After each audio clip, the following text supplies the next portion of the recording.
तो अरविंद सिंह गोप जी, बाराबंकी में एक बात कही जाती है जी। कि जहां जाते हैं अरविंद सिंह गोप वहां नहीं चलती किसी की तोप। ये बात क्यों कही जाती है?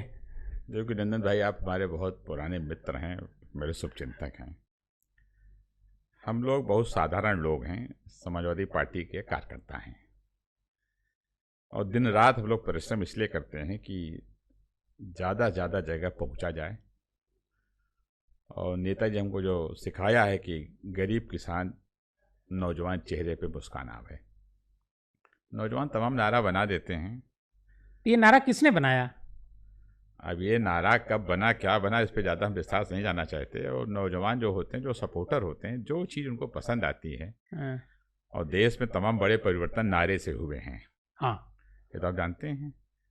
और समाजवादी पार्टी में एक से एक नारे बने, ये नौजवानों का नारा था। तो उनकी भावनाओं को हम सम्मान करते हैं। ऐसा नहीं, हम लोग बहुत साधारण व्यक्ति हैं, बहुत प्रेम से लोगों के बीच में रहते हैं, और ईश्वर कृपा, उनका आशीर्वाद है जो हम लोग काम कर लेते हैं। आप यूनिवर्सिटी में, लखनऊ यूनिवर्सिटी में महामंत्री भी रहे और अध्यक्ष उसके बाद फिर चुने गए। जी। और एक 92 में जब समाजवादी पार्टी का गठन होता है तब भी थे। तो आप शायद उस कार्यक्रम में मौजूद थे। जी जी जी। और नेताजी ने आपसे कहा था कि गोप तुमको बोलना है। हाँ, ये मेरा सौभाग्य था कि मुल्क के सबसे बड़े नेता, पूरी दुनिया जिसको नेताजी के नाम जानती थी, हम उनके राजनीति के विद्यार्थी थे। उनका स्नेह, उनका प्यार, उनका आशीर्वाद मेरे साथ था। और हम लोग जब तक हैं कभी नेताजी को नहीं भूल सकते। कोई ऐसा दिन नहीं होता जिस दिन नेताजी की चर्चा न चलती हो। देखिए, नेता कोई ऐसे नहीं होता है। बहुत कुर्बानी के बाद, बहुत त्याग के बाद, और बहुत परिश्रम के बाद, बहुत चुनौतियों का सामना करते हुए आदमी नेता बनता है। आप एमपी हो सकते हो, एमएलए हो सकते हो, मिनिस्टर हो सकते हो, नेता नहीं हो सकते हो। और नेताजी ने जो राजनीतिक यात्रा शुरू की, 92 में? नहीं, उसके पहले नेताजी को बताया। अच्छा, नेताजी। वो बहुत तकलीफ भरे रास्तों से शुरू की। नहीं, ये घटनाक्रम क्या था जो जब और समाजवादी... जब 92 में पार्टी गठन हुआ, मैं नेता के साथ तब भी रहता था। अच्छा। और बड़े बड़े नेता मंच पे थे, आदि जनेश्वर जी, आदि ब्रजमोहन तिवारी जी, आदि मोहन सिंह जी, आदि कपिल जी, कपिल देव सिंह, तमाम बड़े, रामचंद्र दास जी, बड़े बड़े नेता थे। तो जो संचालन थे बोलने के लिए कह रहे थे लोगों को। नेता ने उसको बुलाया, संचालक को, और मेरी तरफ इशारा किया। तो उन्होंने कहा कि अब अरविंद सिंह गोप अपने विचार रखेंगे। मैं नौजवान था, जवानी का जोश, और फिर विश्वविद्यालय का अध्यक्ष महामंत्री अलग।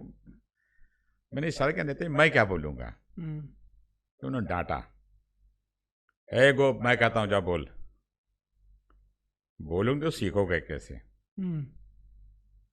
तो मेरे लोग नेता का आशीर्वाद था, वो आशीर्वाद था कि इतना बड़ा मंच मेरे लिए पहली बार था।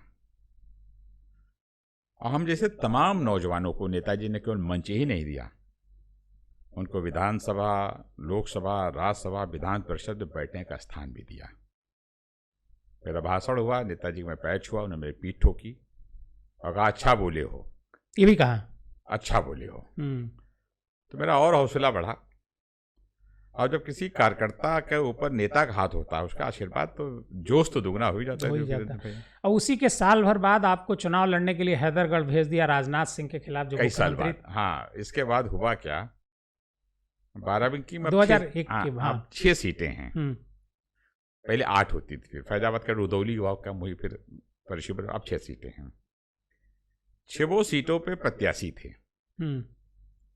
कोई एमएलए था, कोई हार गया था। नेताजी मन से हमें सबकी राजनीति में चाहते थे। लेकिन हम लोग अपना गोड़ा भाग करते, भाई कौन सी सीट खाली खाली, तो सीट थी नहीं। नेताजी ने हमको बुलवाया और कहा कि जब उपचुनाव की घोषणा हुई, उपचुनाव घोषणा हुई तो पार्टी ऑफिस सामने जहाँ वो आज शायद का- पुत्तु अवस्थी ने सीट खाली की थी हाँ, जो हैदर। कार्यालय उसके ऊपर एक हाल होता था। अच्छा। तो पार्टी के कई वरिष्ठ नेता मीटिंग के बाद खड़े थे, उनका ये मेरा गोप है, इसको चुनाव लड़ाएंगे अब की। तो आई गई बात खत्म हो गई। जब टिकट डिक्लेयर हुआ तो हैदर के बाई इलेक्शन मेरा नाम प्रत्याशी रूप में घोषित हुआ। तो सही बात है कि राजनाथ जी उसमें मुख्यमंत्री थे। और मैं बात फिर बड़ी ईमानदारी से जी कहूँगा कि नेताजी जो सिखाया कि जो सत्य है उसको कहा करो, और जो अच्छे लोग उनकी बात भी किया करो। मुझे याद है राजनाथ सिंह मुख्यमंत्री थे। राजनाथ सिंह जी बड़े मन के नेता हैं। इतना बढ़िया चुनाव हुआ, कभी ये नहीं लगा कि मुख्यमंत्री से चुनाव हो रहा है, कभी नहीं लगा। और राजनाथ सिंह का वो सम्मान आदर तब भी हम लोग करते हैं, तो आज भी करते हैं। चुनाव हुआ, चुनाव बहुत रोचक हुआ, आपको मालूम होगा। हाँ सर, उसमें आप सेकंड नंबर पे। और इसके बाद हम चुनाव हारे। फिर राजनाथ जी राज्यसभा चले गए, सीट खाली हुई, फिर उपचुनाव हुआ। फिर वहां से विधायक, उसमें जनरल चुनाव, फिर उपचुनाव, हाँ वहां से विधायक हुए। तो हम लोग ये नारा देते थे कि हैदर का विधानसभा उपचुनाव उत्तर प्रदेश सरकार का भविष्य तय करेगी। तो लोग मजा करते थे, एक सीट से क्या होने वाला है। 6 जगह चुनाव हुए थे, एक सीट समाजवादी पार्टी जीती, हैदरगढ़, वो हम जीते।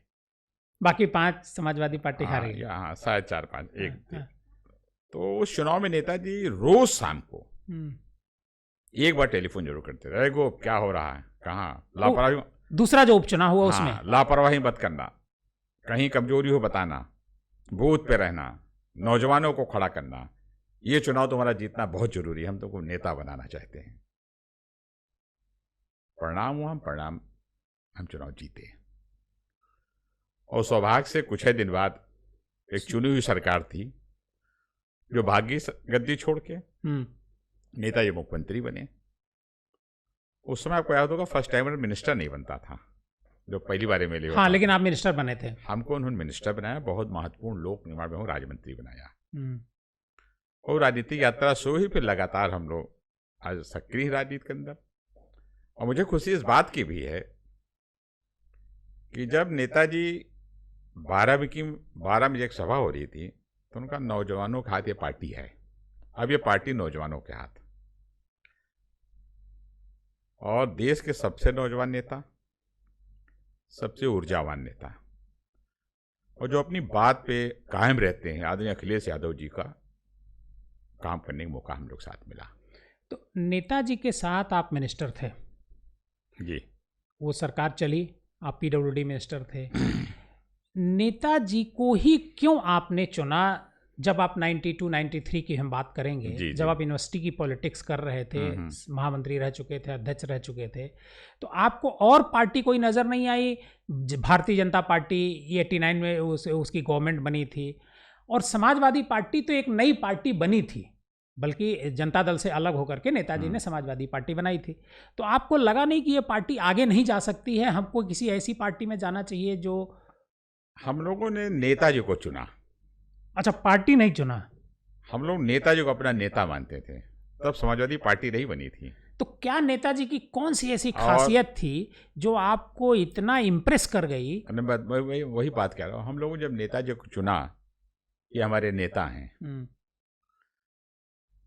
और नेताजी के तमाम ऐसी खूबियां हैं, बताएं तो महीनों लग जाएगा। अपने लोगों को पहचानना, अपने लोगों की मदद करना, मजबूती साथ उनके साथ खड़ा होना। अगर कोई गलत भी है तो उसकी मदद करते, लेकिन बाद में डांटते थे, ये काम गलत है, अच्छे से काम करो, परिश्रम करो, मेहनत करो, लेकिन अपने लोगों को साथ नहीं छोड़ते थे।